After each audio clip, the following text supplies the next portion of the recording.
허재무 씨가 준비한 2주에 한 장면 도대체 뭘 준비하셨습니까? 1000만 탈모인의 희망, 탈모 치료, 건보 진행시켜 가져왔습니다.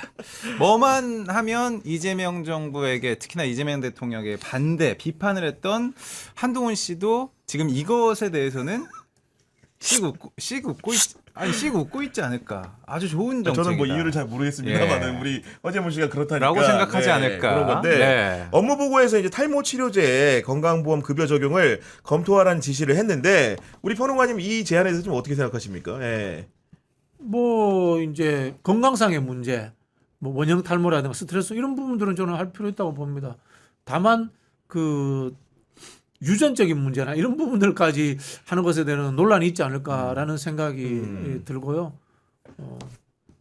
저는 뭐 크게 관련이 없어요. 아니 두 분은 외관상 봤을 때 머리에 크게 대단히 이렇게 부적절하고 잘못된 보시기에는, 대통령답지 네. 않은 그런 지시라고 저는 생각했습니다. 네.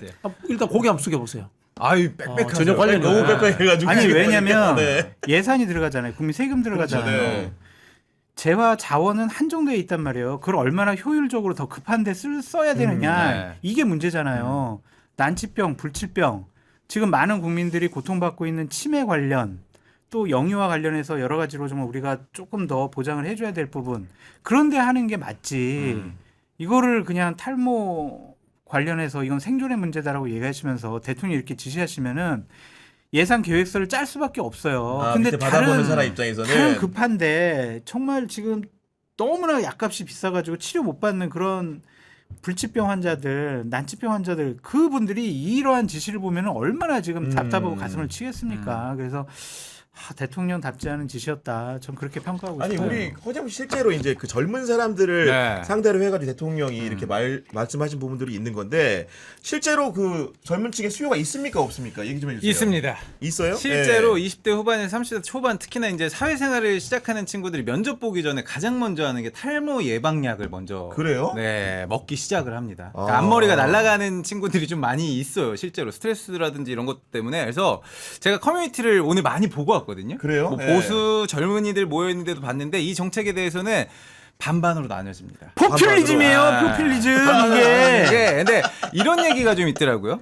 그러니까 탈모 치료에 A부터 Z까지를 보험 적용을 하는 게 아니라 초기 탈모 치료는 굉장히 효과적이거든요. 아 그래서, 초장에 잡으면은 초장에 그러니까 중증의 탈모에 대해서까지 다 해주면은 아까 우리 장 소장이 말씀하신 것처럼 너무 건보료에 대한 걱정이 많기 때문에 초기 탈모에 대해서 일부적으로 이런 것들을 시범 시행을 하는 거에 대해서는 젊은 층들도 아 내가 보편적 복지 그러니까 선별적 복지보다는 나도 내가 낸 돈에 대해서 효능감을 받을 수 있겠구나라고 하는 의견들이 굉장히 많이 있더라고요. 근데 이 예산을 쓸 때는 정말 비용 추계를 제대로 해야 되고 이게 한 번 주면은요 계속 줄 수밖에 없거든. 한번 나가기 줬다 시작하면. 뺏는 건 없으니까 안 돼요. 그럼 그럼 우선순위의 문제를 이야기하고 있는 거죠. 건보 맞아요. 재정이 이렇게 넉넉한 편도 아니기 때문에 조금 더 급하고 정말 약값이 없어가지고 정말 목숨을 잃을 수 있는 그런 분들에게 좀 더 투입하는 것이 낫지 않을까. 왜냐하면 탈모는 약으로 드실 수도 있고 또 좀 심을 수도 있고 네. 그런 부분들이 있잖아요. 근데 다른 분들은 약을 못 사면 죽을 수도 있어요. 그래서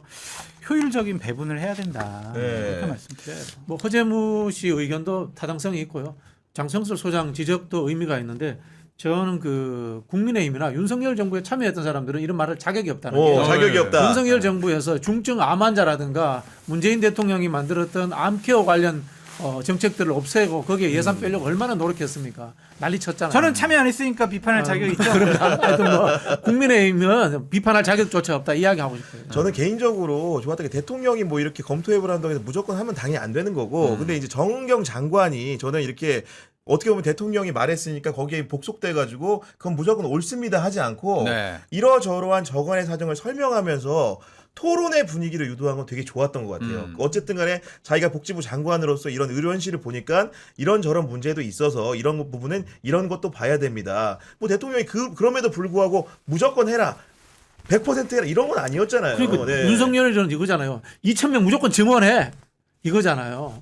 근데 지금 이재명 대통령은 화두를 던진 거예요. 화두를 던지니까 정은경 장관 같은 경우에는 원형 탈모 이야기만 하고 건보료 이야기를 하면서 적절한 수준에서 반대를 한단 말이에요. 네. 그러니까 우리 허정무 씨 같은 젊은 청년들은 거기에 대해서 타협적인 아이디어를 또 내기도 하는 거고. 네. 뭐 그렇게 정책은 토론하고 수기하면서 만들어가는 거죠. 근데 자기 편과 자기 편이 아닌 사람에 대하는 게 달랐다라는 것은 대통령으로서 부적절했다라고 보여집니다. 아, 그 탈모인들 중에요? 인천공사 사장 얘기하신 그렇죠. 거예요? 아, 그러니까- 난 또 탈모인들 중에 자기 편이고 아닌 편이고. 또 한국 대표 이야기 또 다 하는 우리 줄 알았네. 편이야. 다 우리 편이에요. 탈모인들은. 왜 그래? 아 그리고 막 정병국 의원 같은 경우도 약간 좀 모욕감 주려고 한 것이 아니고 저기 누구지 정병국 의원인가 막 이런 식으로. 아니 근데 하시는 또 게 보면은 또 이제 민주당에 가셨던 새만금 청장도 사실은 김은경, 깼잖아요. 똑같이 김은경 깼잖아요. 전 예. 기분이 별로 안 좋아하나 보지. 그 본인이 낸 거거든 인사 자체는 이 정부에서 낸 거기 때문에 그렇죠. 뭐 이번에 그런 청장을 것도 있는데, 국토부 장관도 굉장히 얼굴 볼개졌던데요. 그러니까 그런 상황이기 때문에 뭔가 가림 없이 한다고 지금까지는 보는 게 맞을 것 네, 한 같은데 말씀만 더 드리면은 네. 국정 운영이라는 것이 이제 망원경을 보면서 할 수도 있고 현미경 보면서 할 수 있잖아요. 지금 대통령께서는 너무 현미경 보면서 세세하고 미세한 부분을 집중하시는 것이 아닌가라는 생각이 듭니다. 저렇게 되면 국무총리 할 일 없어집니다. 장관들도 이거는 대통령 지시만 바라봅니다.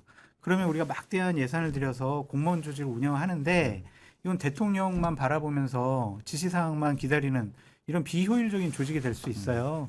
그래서 대통령께서는 보다 더 큰 화두나 아젠다, 비전 같은 걸 제시를 하시면서 환율 때문에 물가 많이 올라가서 국민들 많이 고통스러워하잖아요.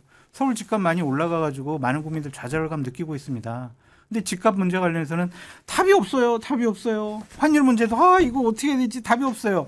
이거는 무능력한 대통령으로 인정받을 수도 있어요. 그래서 너무 현미경만 갖고 정치 안 하셨으면 그냥 좋겠다. 하나만. 그럼 어쨌든 저는 비판도 있을 수도 있고 칭찬도 있을 수도 있다고 하는 게 이게 정말 저는 처음 보는 시도잖아요. 타운홀 미팅부터 시작을 해가지고 전 국민이 보는 앞에서 생중계 업무 보고까지. 업무 보고까지 하는 거에 대해서 저는 이게 매일매일 이렇게 하면은 그러한 어떤 현미경이라는 게 맞을 수 있는데 한번 이렇게 와 신선한 바람을 한번 주는 거 대통령의 모습 전 그거는 굉장히 칭찬할 수 그런 있다고. 긍정적인 측면이 있다니까요. 그런 긍정적인 측면을 세 분이 얘기를 하시고 하니까. 그러니까 또 이제 저는 단점도 비판적인 측면에서 얘기하시는 거고. 먼저 말씀드린 그걸 거예요. 하고 당연하죠. 그렇죠. 저런 거 예. 세세하게 현안에 대해서 전문적인 식견을 갖고 있고 알고 본인이 지시하는 건 다르잖아요. 윤석열 맨날 술만 퍼먹고 하지마 했다가 또 해! 뭐 이거랑 비교가 안 되지. 이거 대통령이 안 하더라도 장관이 하더라도 계속 했으면 좋겠는 게 고시패스 하잖아요. 행정고시패스에서 공무원이 되잖아요. 그 사무관, 서기관 되잖아요. 그때부터 국민을 만날 일이 없어요. 국민 앞에 나설 일이 없으면서 정책 결정을 해요. 이거 우리나라 관료 사이에 심각한 문제거든요. 폐쇄성과 그다음에 국민들과 분리되어 있는 측면들. 그런 부분에서 민주적으로 선출된 사람들이 그런 관료 정책 결정권자들을 국민 앞에 끄집어내서 답하게 하는 거 굉장히 저는 잘했다고 보고요. 사실은 여기에서 더 비판받아야 될 곳은 어딘가 하면 국회입니다. 국회 상임위가 이렇게 제대로 열려야 되고요. 이럴 일이 없다는 거지. 그렇죠. 네. 그리고 국회가 우리는 상시 감사를 안 하잖아요. 1년 12달 국회가 국정감사하는 시스템으로 선진국형 국회로 바뀌어야 됩니다. 그리고 이제 칭찬 하나 하고 갈게요. 네, 좋습니다. 역시 행정을 해보시고 단체장을 해보시고 국회의원도 해보시니까 현안에 대한 접근 방법은 상당히 스마트하고 현명하게 접근하고 계신다. 잘하고 계신다. 그래서 다음번 대통령도 그냥 국회의원만 한 사람이 아니라 단체장을 해본 사람. 대통령께서 경기도지사를 해보니까 해외 가서 여러 가지 외교 활동도 해보시니까 맞아요. 예. 바로 투입돼서 외국과의 정상회담도 되게 편안하게 잘 하시잖아요. 그래서 그러한 다양한 경험을 갑자기 윤석열처럼 국민 검사했다 날라와서 이게 안 되는 것 같아요. 그래서 체계적으로 좀 큰 사람들이 네. 대통령 지도자 역할을 했으면 좋겠어요. 그럼 이제 국회의원도 안 해보고 단체장도 안 해봤으면은 다음 대통령은 보수 쪽에 많이 없는데 그러면은 저기 아직 대통령- 시간이 한 4년 6개월 남았죠. 그래요? 대통령 나올 또 사람이 많이 긴 없는데. 안목에서 장기적 안목에서 말씀을 주신 걸로 알고 제가 지금 아까 장성철 소장님이 나가시기 전에 네. 다음 대통령의 조건을 막 얘기하는 순간에 갑자기 이제 나가면서 이제 4년 남았잖아요 하는 얘기 들으니까 하나 떠오른 게 네. 한동훈 전 대표 부산시장 나오려고 하나 보네. 그런 생각 아니, 내가 막 들다니 내가 보니까 힌트를 지금 놓고 갑니까? 아까 딱 들으니까 네. 공천 주겠어요? 그러니까 절대 이제 안 줘. 느낌에 지금 절대 안 줘. 뭐 지자체장은 필요 아. 조건으로 말씀하신 걸 들어보니까 약간 느낌이 뭔가 싸하게 확 오는 게 있어가지고 근데 여의도에서 멀어지려고 할까요? 그렇게 말 많이 하는 사람이? 그건 잘 모르겠지만 아무튼 그런 상황이고 그리고 속보 하나 전해드리면 네. 통일교에서 1억 원을 수수한 혐의를 받고 있는 권성동 의원에 대해서 특검이 징역 4년을 구형했다고 합니다. 반성을 안 한다는 취지인데 야 진짜 권성동 의원이 대표적으로 보면 건불 10년 딱 그런 사람 아닙니까 평론가님? 네. 그러니까요. 저는 윤석열 데리고 온 사람이 제일 잘못한 사람입니다. 음. 윤한홍 의원이 윤어게인 그 단절해야 된다고 할 때 정말 기가 찼습니다. 자기가 데리고 와놓고 그러니까 스스로 단 한마디에 반성의 이야기도 안 합니다. 네. 오히려 내가 탄압받았다 이렇게 이야기합니다. 혼났다고. 예, 그러니까 한동훈 대표도 먼저 자기 반성부터 해야 되는 거예요. 네 그래야 된다고 저도 100번 동의합니다.